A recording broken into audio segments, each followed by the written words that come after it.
Hey everybody, welcome back to The Reason We Learn. I'm Deb Philman, mom, homeschooler, educator. So I'm probably not going to make any friends with this video, but I hope it's taken as intended, as coming from a place of love. This is directed at parents.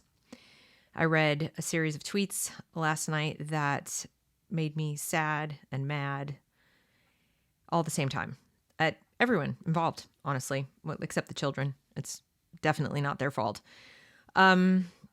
And I wanted to react to it, and I wanted to, like I said, give you some tough love, piece of advice, take it or leave it, your decision.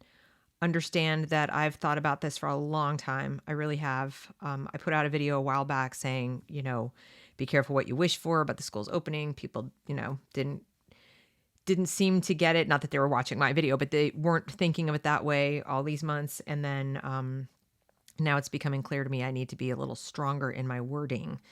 But before I tell you what it is I'm about to tell you, while you still like me, maybe, I hope you will consider subscribing to this channel and check that you're still subscribed, because that YouTube does some goofy stuff and sometimes it unsubs you without you realizing it.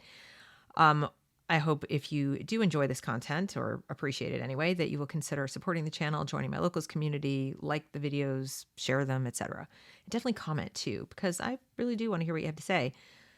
I know I don't have all the answers. I'm not perfect. I'm not right about everything. I just have a lot of strong opinions and some teaching background. And I'm a parent of 3 and a homeschooler, so I have that perspective, but I'm just giving it to you straight today.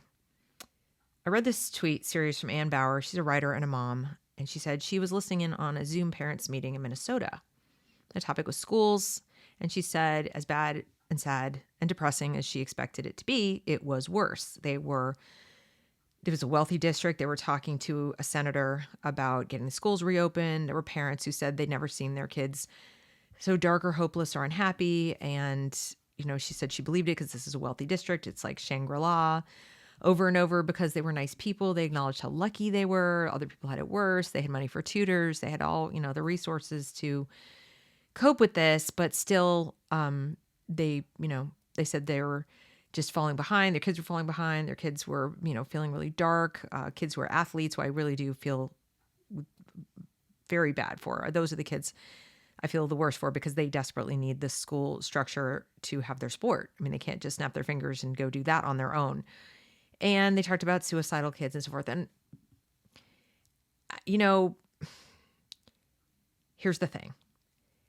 If you've been following along with my, chapter a day of John Taylor Gatto and Dumbing Us Down, you know that he said 30 years ago that the school was coming between the family and children, was pulling kids away from the community too much, was getting between kids and learning how to function in the world, function in society, was monopolizing their time away from learning passions and skills, just basic survival skills, how to, just make decisions about how to spend their time in a given day, even how to perceive the passage of time.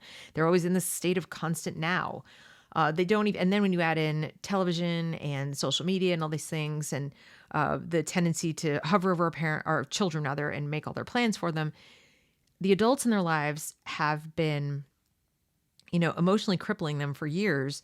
So they lack coping skills. I've made several videos about this, and I really feel like I'm right. I'm hitting on something here, because when you have parents having a nervous breakdown on a Zoom in front of neighbors, friends, their senator, who is obviously a clueless idiot and doesn't care, making it abundantly clear they don't care, that their representatives don't care, the school district doesn't care, the union doesn't care, nobody cares about anything but their own interests. In fact, she even said, like other businesses, as admitting that school's a business.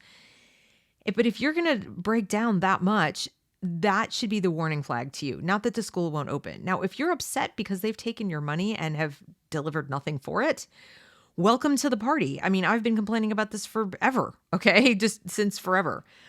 Before I had kids, didn't think this was the right way to fund schools, or the right way to, to fund anything for that matter. But I knew it set up a conflict of interest, and I knew it was a problem. But if you want to complain about that, how you paid for all this and you're not getting anything, that makes sense to me.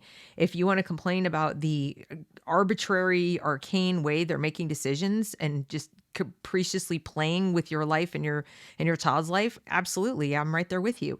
But if you're telling me that almost a year into this, your child is failing to cope, failing to thrive, failing to function, and your answer is open up the buildings? Hey, people who have had custody of my child since he or she was in kindergarten, it's the building that makes the difference. They've got to physically go to the building to learn. I think you need to take a giant step back and think about that for a second. If your child is so dependent on a specific building and people they know, being in a specific physical place in order to feel okay, that's a much bigger problem than schools being closed. In fact, the school being closed is a golden opportunity for you to fix that. That's a problem. Okay? As I said, the school has had custody of your child since kindergarten. What exactly did you expect them to do? Please tell me it was better than this. Please tell me you expected them to give your child a skill set that at least by the time they're teenagers, as some of the people profiled in this Twitter feed, this Twitter thread were, some girl was 15 and she's in a dark place, never been so dark. I got to say, my heart breaks for her because where have her parents been that they didn't notice that she lacked basic coping skills to function without this building? Presumably, if they're willing for the kids to go back to school, to physical school, they're willing to have the kids get together with their friends to play at their house or go to the park or hang out in some other capacity, correct? So it's not for lack of having access to their friends. Plan something, get together, do something. It's not that it's like magically safer in one building versus another building, okay? So you either feel okay with your child being around other children wearing masks or you don't. So if it's a social issue, make it happen. They're all out of school just the same as you. If it's a learning issue, are you that dependent on the school building and these people who clearly don't care that your child lacks the basic skills to function and learn on their own or do well with the virtual schooling they're putting out for you? Why are you, be mad about that, but it's been 10 months. Solve the problem. You know what this feels like to me? This feels like to me like this codependent relationship. Your best friend calls you up and says like, I don't understand. He's ghosting me. And it's like, he won't return my texts and he won't return my calls. And I don't know what to do. And it's just like, call me. And he's not calling. He's not coming back. He's not returning your text. Or worse, he's going, well, I don't know. I'm going to need you to lose 10 pounds because I don't know. I'm just really not feeling it. It's like, so if you could do these 10 things that are like really, really hard for you and like maybe I'll come back, except you're paying the person to be your partner. Yeah, you're paying a lot. So it's that kind of relationship. Please open the door and come back. I'm mad at the schools, but I feel like you got played and it's time for you to dust yourself off, eat your pint of ice cream, and get on with your life and help your children do the same. Lead by example. Isn't the point of education to function, to cope, to adapt, to rise above? Now, these are unusual times, and I don't mean to sound cold, and I am really not trying to hurt anyone's feelings. I'm hoping you'll be jarred out of your stupor, out of this emotional and intellectual dependency, as Gatto calls it. And I do realize many parents were educated in the same way to depend on the experts. I need the experts to tell me what my child needs. No, you don't. Your child's right there in front of you. You know what they need. Where were they last? What were they learning? What did they like? What did they not like? Are they college bound? Do you know? Are you sure? How do you know if they need this building so much to function at 15? How do you know they won't be applying to college someday because they're not ready and not capable of functioning in the outside world? So they need a new building, a more expensive building, a much more expensive building to go and hang out in, to make friends and figure out what to be doing all day. And they need somebody to tell them what their schedule is and what they should be learning, only to the tune of $100,000 over 4 years.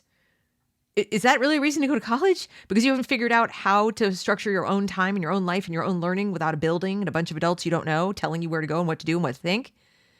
And these are your proposed friends. Pick some.